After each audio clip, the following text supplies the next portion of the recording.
Are you somebody who is passionate about the show cattle industry? I'm talking eat, sleep, and breathe it kind of obsessed. Well, you're in good company, and I'd like to welcome you to the Cattle Coach Show. Every week, we're gonna dive in to all things show cattle, what it takes to win at the highest level, how to breed and raise these cattle that compete at the highest level, as well as how to market them. We're also gonna get into some one-on-one interviews, or actually one-on-two interviews, because we're gonna take some of the top people in the industry, the ones that have reached some outstanding success, ones you would call professionals, the guys and girls that we look up to. We're gonna interview them as a couple, a husband and wife, because here family matters. Prioritizing the family while also having a stand-up operation that's one that we can call successful. Successful at home, successful in the show ring, and successful in our bank accounts. That's what we want to be. And if all that is hitting home with you and you want to take your operation to the next level, well, stay here and you can get coached up on the Cattle Coach Show. Well, hello. It is a beautiful day that the Lord has made, and I want to welcome you to today's episode. It's a special one for me, because throughout the entirety of this podcast, I will not have a more special guest, because today y'all get to be introduced to the beautiful Sarah Thigpen, my wife, my best friend, my rock, my mother of my babies, and my partner in crime. Sarah, thank you for doing this. I know this is exactly what you wanted to be doing today. Oh, you guessed it. So the first question, I know you like deep. So Sarah and I met early on in high school, and we were long distance, and so we had our whole deal was talking on the phone. And she was the queen of asking a million questions. She hated silence, hated awkward silence, and so she would fill our conversations with a million questions. So now I get to ask you the questions. I'm kind of pumped up about it. Oh, my goodness. Payback, right? Here is a Sarah question. Sarah, do you like the life that we have built? Wow, we're doing this just right off the bat. Okay.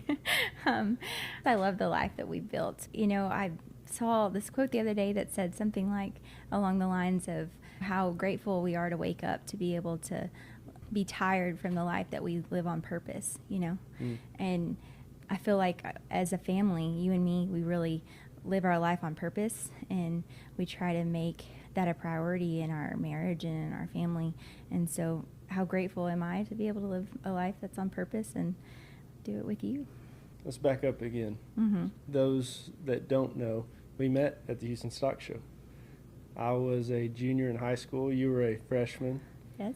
And you were the stock show girl, and you had all those things going, and now we have the stock show business. We have the Bullnanza business that revolves around the show steer world, the express livestock, genomics, everything that we do, but it's not necessarily your passion. Yet you say that you like the life that we build. So why is it, if it's not your quote-unquote passion, why do you still love it?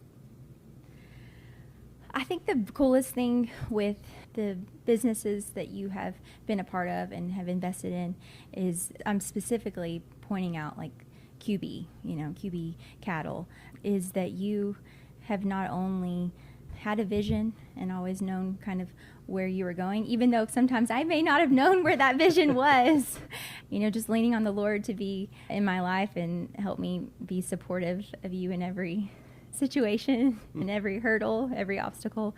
You just really stayed true to that vision. And I think the thing that's been the coolest is you not only have built QB as a business, but you've also built a community around it. Yeah. And the people and just the different dynamics and the different blessings and the different, interactions that we've had through QB cattle and through the stock show industry has been the neatest to see, especially with our boys kind of growing up right now, and our oldest starts showing next year, and just the families that have gotten to know us and have gotten to know the boys that's what's been the neatest.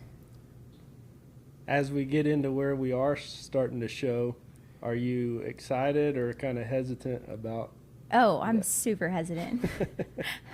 I mean, I think being on the breeder side of it, you see a lot of rights and a lot of wrongs and a lot of things of necessarily things that you can do differently, but just things that you know are going to come up and obstacles and hurdles. And I'm a little bit nervous. I'm kind of enjoying the pace that we're at right now. So I know that's all about to change.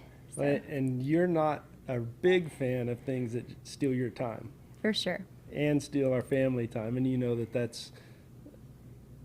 it's inevitable, whenever you get into that, it's going to be a thing that is going to be a time stealer.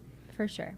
And something we've talked about is obsessed. And if you look at it from a business standpoint, you have to be obsessed in order to be bought in enough to make it work. But then we get to witness people in the industry that become obsessed or almost addicted to this show steer world, whether it be people that raise them or people that show them, and you see some bad side effects from it. And I know that you've seen both from me through our journey. Would you have any thoughts or intake on that? Just thoughts of like being obsessed? Is that? Yeah. Yeah. I mean, I think that specifically talking about the business of the show cattle industry, a lot of these families are from ranching communities, from cattle communities. Hopefully we can edit that part out. That's not what I wanted to say. But I think that a lot of these families have grown up in a lifestyle that has been agricultural related. I mean, I wouldn't say all, but some have, and I think the heartbeat behind the agricultural livestock is hard workers, and it's grind all the time, and the more grind you can do, the more success. Yeah, the more success that you have, And I mean, and I think that's just also just like the culture right now is just, I mean, it probably always has been, but it's the hustle culture. And I see a lot of that in the stock show industry and specifically in the cattle industry. And it's a 24/7 job. I mean, you can't say I'm going to start raising some cattle or start getting into the show steer industry and expect to have your Saturdays and Sundays and expect to go somewhere on the weekend. Just it's a 24/7 job. And so not only is it, I see a lot of people that get into the industry that become obsessed with specifically the breeding side of it, right? And so just piggybacking on what you said in our younger years, let's just say, what's your Michael Jordan quote that you say? You said something like, oh, obsessed. It's actually probably at the beginning of this episode. It's something to the effect of like average people watch, obsessed people change the world. Yes, and I love that quote, but an obsession can only take you so far before it becomes a hindrance to the other things that God has for you. Does that make sense? Yeah. Like, I mean, it can bring good.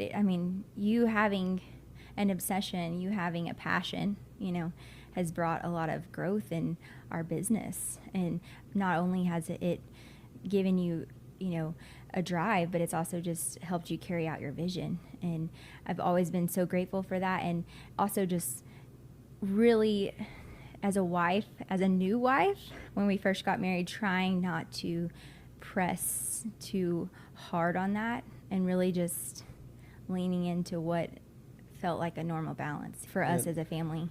Yeah, I'm so grateful for how you reeled my obsession in and aligned it with our priorities and never let that get out of balance, because it's so easy to do on an obsessive personality or someone who who has access to their passion, as the thing that they do, you can just delve into it and it consume you. And you have been so good at not letting it consume me, although it's like at the same time you never put it out. Yeah. And I'm so grateful for that. For sure. I mean, I'm not a saint.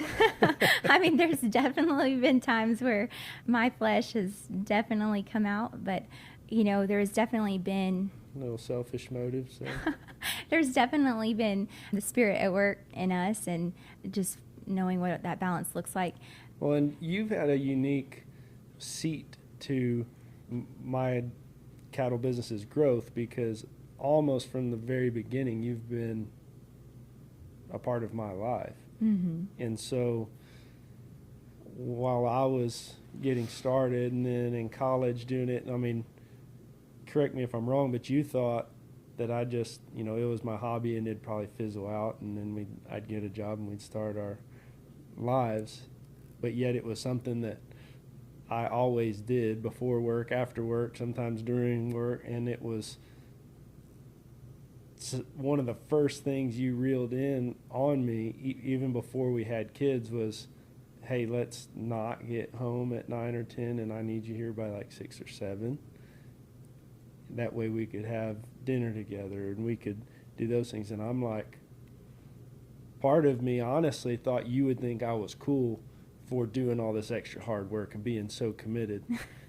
And that's where I was obviously wrong.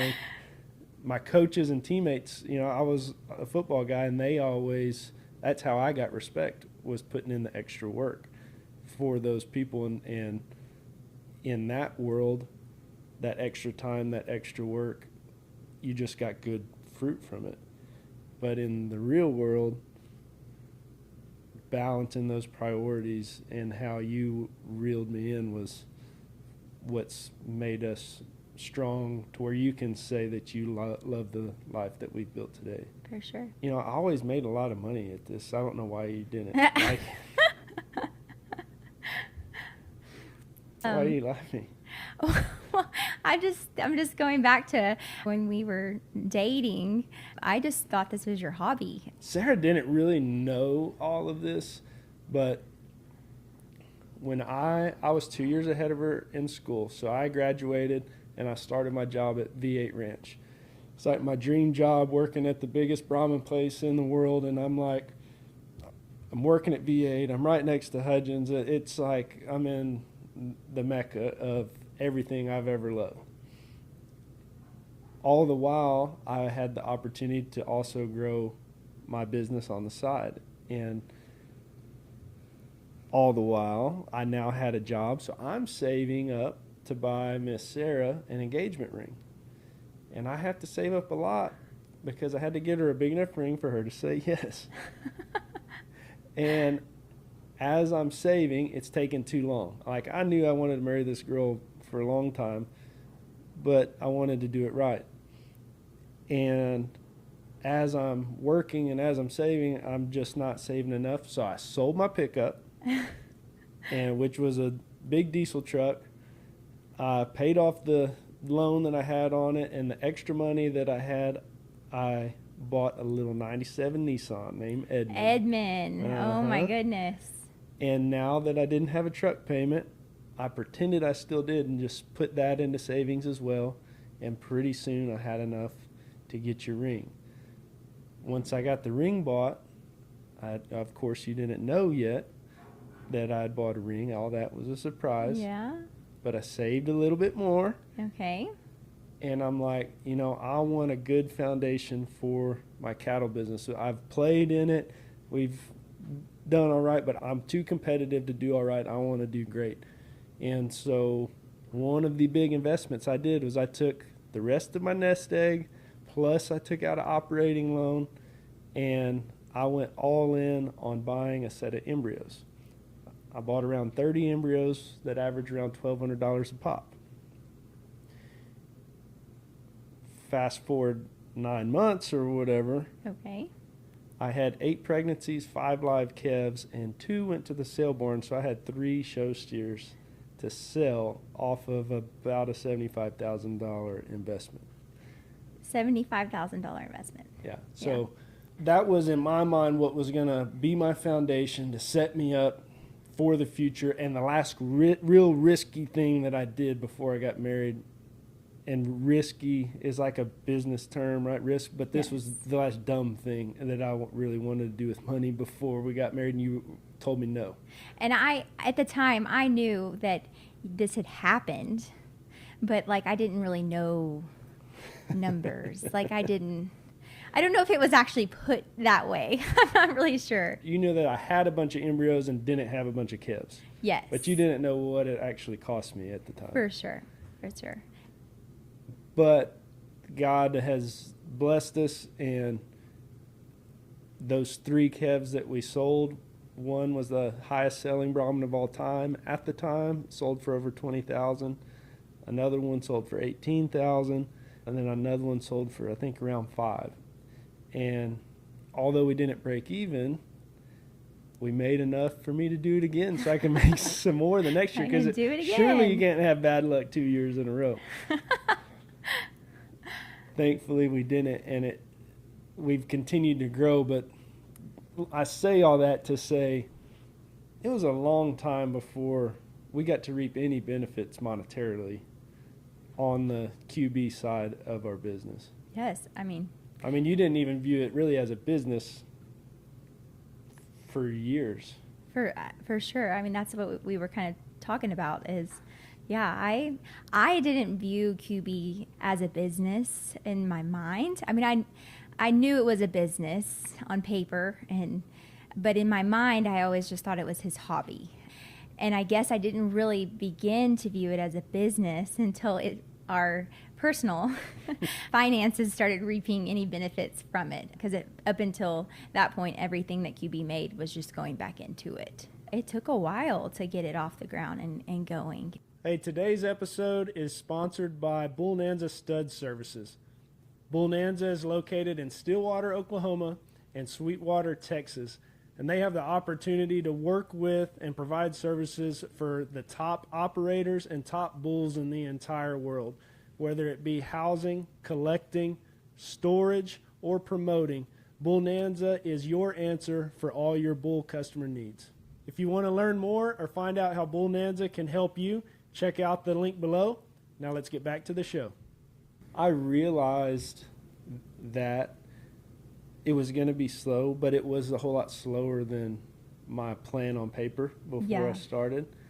But another reason why I didn't want to just dive off into that like solely was because I knew that it took land and I didn't own land. Mm-hmm. And so I always had a job that provided our living, and I never risked any of that money in QB, and I made QB do itself, but I always put money back into it so it could grow and it could be healthy. So I mean, we're talking over 10 years For sure. that we never took any money out of it. And then once we did, it was a slow process. I mean, at the beginning it was paying my truck payment, paying my diesel. Yes. Insurance. When we started drawing from it, yes. Yeah. And then it got to where it paid, once we bought a house, it paid our house taxes. Mm-hmm. To where it could pay land payments for us. And then our best year was the year we had 6 banners at the majors. And that spring, right after that, was when I sold out all the cows. I guess that 6-banner year was kind of like the turning point of where... In your mind? In my mind, yeah, that I was thinking, okay, this is more than a hobby. And a lot of y'all appreciate this. I raised Americans. I showed Americans. This was Little Miss Exotic Queen when she showed, and she's over here trying to win the whole show, and I'm showing Brahmins. And so my dad's like, well, he's trying to change the world with his Brahmins over there. Uh-huh. that Brahmin boy. Yeah. See what happened in Fort Worth, Tom Tom? Hashtag Fort Worth 2025. American Lives Matter. Let's talk about a couple of the just like the big turning points in the business. The first most unique one was the Heart of the Champion sale. Whenever I came to you with that idea, because I get these wild ideas in my mind, and you're like, oh yeah. But what was really your thought whenever I brought to you that idea? Oh man, if you know my husband, let's just say if you know Kolten, he is the definition of a visionary is the technical word, but dreamer is another word that I like to use. And he has lots of ideas. I mean, any given time you call him, he'll have 5 ideas for you. But to answer your question about the Heart of Champion sale, when you first came up with that idea, I was like, okay, this is interesting. Well, and for those yeah. of you who don't know, it was a sale that you didn't bid on the calves. So kids would come view the sale lots that I had available, and then there was a closing date. And by the time we hit that closing date, they had to turn in a submission form, whether an essay or a video, answering a few questions, explaining why they should be the one that get that lot. And that lot had a value number tied to it. Say it was $4,000. So they knew what they were getting. They knew what they were getting, but the price did not change. Any kid that said, I like lot 3 and submitted a deal, their submissions were in competition against one another to get lot 3 at that set price. And it was something that, another thing that God just laid on my heart to do, and then I couldn't shake it. And it was so different at the time. I was nervous about it, and I was still at V8, and I asked Rachel, I said, is this like crazy? And she was like, I don't know of anyone that could pull it off, but I think you might. I remember those exact words. Yes. And so we went all in on doing it, and that was one of the most challenging things that I had done, because it created so much chatter, and not all of it was positive. For sure. I mean, you had other breeders that were, telling you like, hey man, this is kind of crazy. This is kind of out there. I don't know about that Kolten Thigpen boy. But it was a total God thing, because you got to be involved in the process of those families getting those calves more, because you saw their heart behind it. And then, we got to be like involved in their family life, not just in their helping them with their show steer that year, but just getting to know them. And so the community that you built around QB brought back repeat customers. And Earlier you mentioned how I built a community, and all that was extremely unintentional. It was just a side effect of how we did things. And the Heart of Champion sale was, I think, a huge catalyst for that, because the way that it was set up, you couldn't help but have relationship for sure with the people that you were working with. For sure. And it was unheard of. Like, it was something, there was this breeder that was doing his sale a different way than had ever been done. So the talk, the chatter, good versus bad, like it got out there. And the traders, oh man, they were so pissed. They'd call me, oh, so I got to write you an essay to get this calf or what? Yes. But I mean, I think the real heart behind that was, though, seeing you as a breeder, wanting these steers to be in homes of kids that really wanted to show, that really wanted to invest their time and invest their family's time in it. And it's easy to just say that, it's easy for a kid to say that I want to show, but like, you really got to know their heart. And so that was the cool thing, because you got to make those decisions based off of that. Yeah. One, I'm thankful for Hunter, because we sold calves together before that. And then when I had I'm so thankful for Hunter, because I don't think anybody else would put up with as crazy as ideas that you come up with sometimes. But I remember looking at our sales sheets prior to that year, and just simply how we would write the names of who bought them. Yeah. And it was like the dad's name, the trader's name, the last name, And then this year, I was like, Sarah, look at this sales sheet. And it was the kids' names. Yes. And then whenever you talk to the parents, they're like, yeah, my kid's so excited they just won a calf. Well, I still got to pay for this thing. And they're like, so this is about as backwards. But the kid was genuinely excited. And on the front end, he had already won something. For sure. And he took ownership, or she took ownership in it from the beginning. For sure. And that was a special side effect of For it sure. too. But I don't think we as a couple, and I mean, I don't think even you were prepared for the blessing of doing the sale that way, because in your mind you were kind of fixing a problem or kind of fixing something, but you know, God just blessed it, and just the movement and the momentum that was created from doing something that way in our business. We may have not felt it right then, but it definitely set us up for the industry, you know. Well, and that was in maybe like 2013 or 14. And an interesting thing is, from that set of calves we sold, we have not gone a year without winning a banner at the majors. Yes. The lot one in that sale won a banner for Bros, who's now part of the family. Julia married big brother. But one of the things I love is just how it created those special relationships. And we have family, there's kids that are just now graduating. That was, over 10 years ago. We have kids just now graduating that were one of the first ones that bought Heart of the Champion calves. And they've been with us every year. And I'm so thankful and appreciative for the relationships and the business of those families. For sure. For sure. So fast forward from there, and then another big deal I did was in the height, like we talked about the 6 banner year, the height of everything good. We had made the move to Sweetwater. The plan is to start drawing more income off of the cattle like we'd never done before.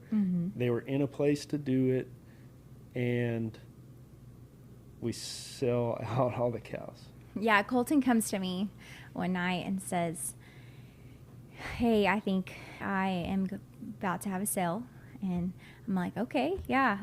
And he's like, no, I think I'm about to sell all my cows. And my eyes got real big. But he sat down and he explained to me that, he had been praying and he just really felt like God was telling him to sell out. And he didn't know why. And at the time, it was a huge thing. It wasn't just something that okay, that's that. And we're going to move on and we're going to do that. Like, it's something that you really struggled with. Something I'd obsessed over my whole life. And for sure. Now selling them when they're doing good. It's not like it wasn't a good thing.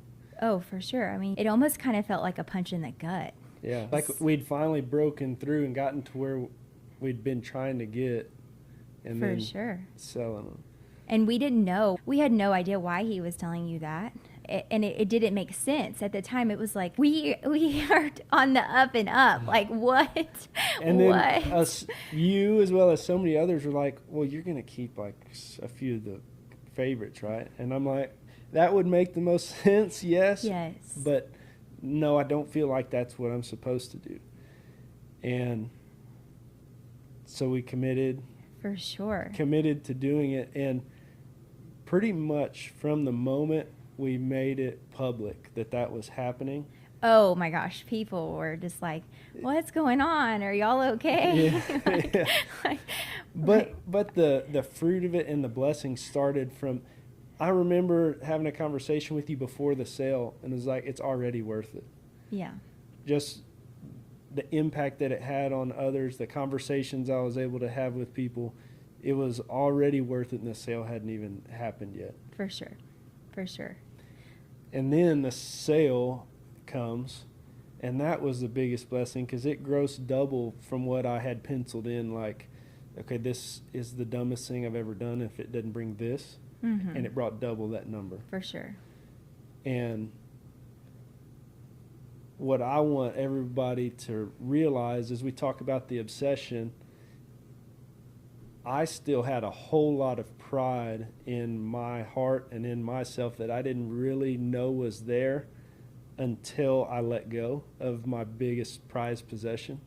And whenever I publicly let that go, it was the biggest like duh moment whenever you get to see something from a different perspective, because especially in the cattle deal or in any type of business, when you're in it, you don't see anything else. You have these blinders on and you're just going. And that was my moment of, okay, now it's gone, and I'm looking at my life, my business, my family from a whole nother lens, a whole nother perspective. And it was like, how foolish was I for doing it the way I was doing it? Because it took so much time. It wasn't paying us all that much.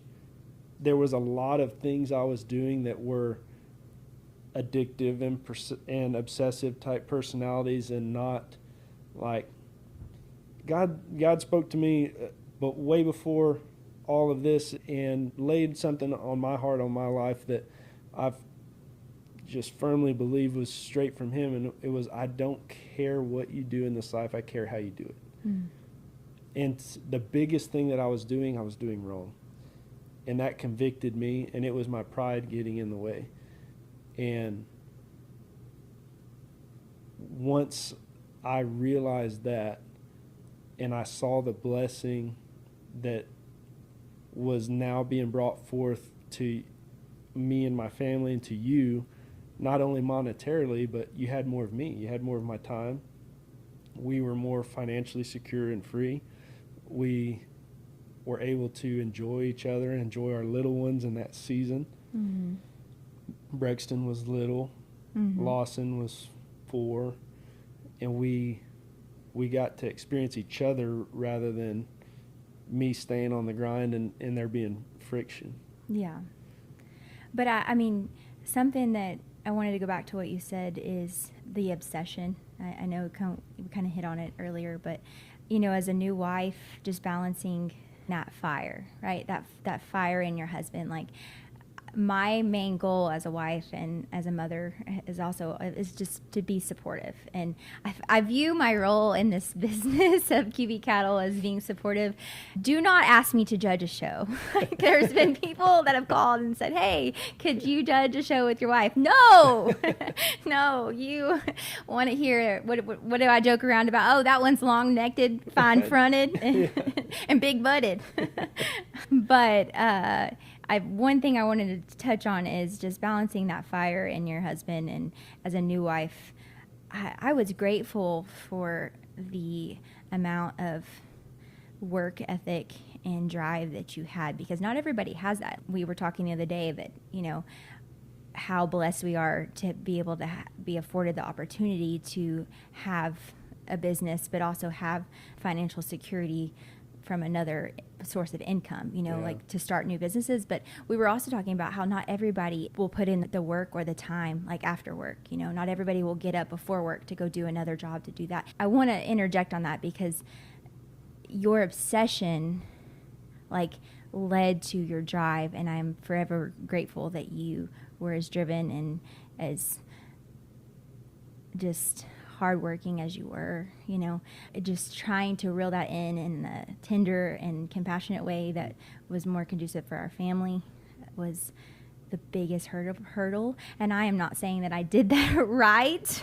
I acted out of my flesh a lot, you know, but I think the biggest factor is just God at work in us. I mean, in that season in our life where you were trying to grow QB Cattle, you were putting in the after hours. And it wasn't necessarily a bad thing. Now it became, like, you know, we're talking about how it could become obsessive when you're not balancing it.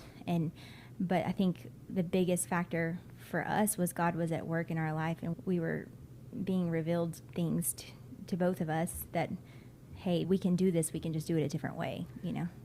Well, and to give yourself some grace, you're saying a lot of you reeling me in was coming out of like a selfish place and not necessarily the most saintly place or saintly heart, but at the same time, you knew something wasn't right. Something was off. You just didn't know how to voice that. And I'm just glad that you did, because it made us come together. We ended up getting it right. And we still, there's still friction. There's still things to grow and learn from. There's still baby calves born at 3 a.m. in the morning, and bottle fed babies, sick calves, sick mamas. There's still things. Yeah. And so now, like, we had the sellout, we're a couple of years removed from that point. Lawson's about to start showing, and so now I've gotten back into it. And people are like, well, you're going to not listen to God and get back into it? I never, ever once felt like I was called to get out of the business. I think I just had to go to that extreme a measure to get the wake-up call he needed me to get, to where now, like I said earlier, doesn't matter what you do, it matters how you do it. Now I can do that thing and do it more correctly, more right. Mm-hmm. And I'm going to be leaning on you to keep me in line, because now we're just calved out our first set of calves out of cows that we've purchased since selling out. So this is like our brand new rebuild. Maybe that's why we had a bunch of heifers. We're supposed to have that good foundation that I wrongly had whenever I tried to start it. Rebuild. Yeah. It's the banner flying in your head right now. Yeah. Outside of QB, since the sellout, we also started multiple businesses with Bullnanza Stud Services, partnering with Jason on that, and Express Livestock Genomics. Then we have started the Cattle Coach Academy. Yes. Which partners with this podcast, the Cattle Coach Show, and I feel like I'm missing a couple other things also. I'm sure. And so with all that going, what blows my mind, and this is one of the fruits post the climb sale, is right now in this moment we have more going than ever, but I have way more freedom with you, with our family, than I had 6 years ago. And it just blows my mind, that fact, that concept. Yeah. I think one of the things, though, like in our family, just specifically, like you mentioned of all the things that you have going on in your businesses, but what you didn't mention is you have a lot of things going on in your personal life. You are president of a education board and, stock show board, and just all these different things that you have been involved in the community that we live in. And I think my role still as a wife not just in our businesses, but also in our marriage is to be supportive. I still have to reel you in. I still have to me how to say no. I still have to sometimes remind my husband that he can say no. And sometimes I don't like that. Sometimes I feel like I'm the bad guy a little bit. I think that's the pull and the strain but also it's God at work in our marriage, because we have to realign our priorities sometimes, because just like anybody, we're busy. And so as a wife, I really feel like my calling is to be like supportive and just create peace in my home, and create not just peace in my home, but also just peace in our family dynamic, where whatever how crazy that might be, like just to be the peace. Do a great job of that. Thank you. But I purposely line up my schedule and my life and my time to be supportive and to be there for my family. But you're always so peaceful. No, I'm not. I do not do it perfect. But that is the way that we have set up our marriage and set up our family, and it's what works for us. And I think that freedom that you're talking about I think that's a really big role in it. And, as we get to where we're winding this down, I just think about my mantra is be better. If I just think about everything that I've done, I've always just wanted to be better and work at being better, whether it be in football, business, our marriage, our family, relationship with God. I just want to always be climbing, always be better. And to do that, you have to grow, and to grow, there's growing pains. And I think we have done a great job of not letting friction divide, but just figure out when there is friction, what's causing it and how do we adjust and get back aligned and get right. And I'm so thankful for all the people that are in our lives to help us, and I don't think anybody does anything on their own, truly. And if you want to do something great, I think it takes a great team to get there. And from the support of both of our parents, from the great churches and pastors that we've had friendships with and that have led us, just everybody that's poured into our lives. I mean, the whole thing is we have great people around us. Yes. Yeah. I'm forever grateful for that too. So Today's episode is brought to you by the Cattle Coach Academy. This is an online course that's whole objective is to help make you profitable. You take your cattle business and what you know, and then couple it with the teachings and strategies that are brought forth to you in this course, and it'll take you to a whole nother level. It is designed and goes into detail about the ins and outs of managing your money, treating your cattle business not so much just as a passion, but as a business. If this sounds like something you'd be interested in, click the link below and check out the Cattle Coach Academy today. Now, let's get back to the show. So what's next? Well, you mentioned that you're having all these heifers this year. Yeah. That's going to change in September, though. We're at the end of August right now. We just finished August calving. We're about to go in September. We got our females out the way now. We're going to be all go on bull calves. Yeah. Yeah. I don't know. What is next? You have any advice for the show mom out there, or the wife of the show dad? The wife of the show dad. I think I've already touched on it, but a lot of times I have not always known what my role in QB cattle has been. Like I mentioned, that it was, in my mind, viewed as his hobby until it became a business. And it's always been a business, but it's just, I'm just playing off of how it was in my mind. And so I haven't always known what my role in QB cattle has been. And that's something that I really struggled with for a while, is because I always felt like it was more your thing and not my thing. And, and just because I showed steers, and that's where we met, like I didn't really feel like it was my thing. I just didn't really know what my role was in it. And so if you're a stock show mom or you're a wife of a stock show dad, just hang in there and be supportive and just be the piece that your family needs, because even though you may not be able to see in the moment what specifically your role might be in the business, or the business that your stock show dad might be starting, or what y'all might be starting, and just hang in there, and God's at work. So I think that's beautiful.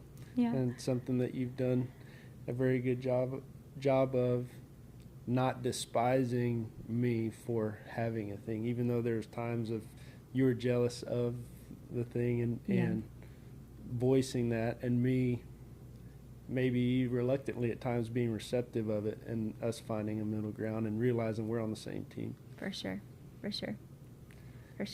Well, you've teased all these people earlier at the beginning of how we met. Yeah. So my ag teacher was pretty impressed with my lack of attendance at my show stall.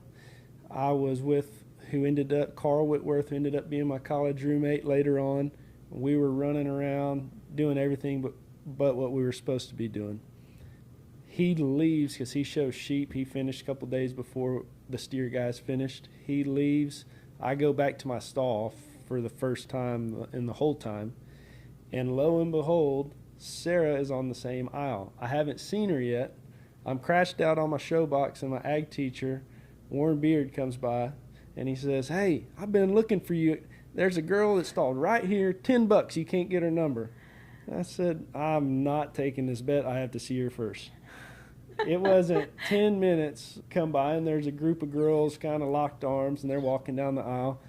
And I said, hey, if it's the one on the end, I'm in on the bet. And he said, that's her. And I was like, hey, I'm all in.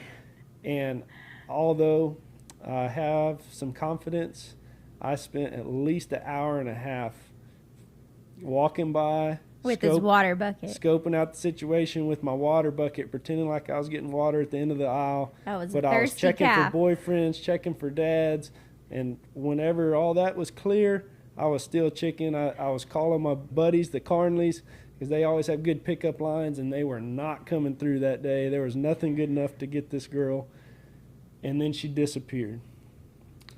So I'm walking around with my buddy with my tail between my legs, And then you see me. and I see you on a show box surrounded by 15 guys.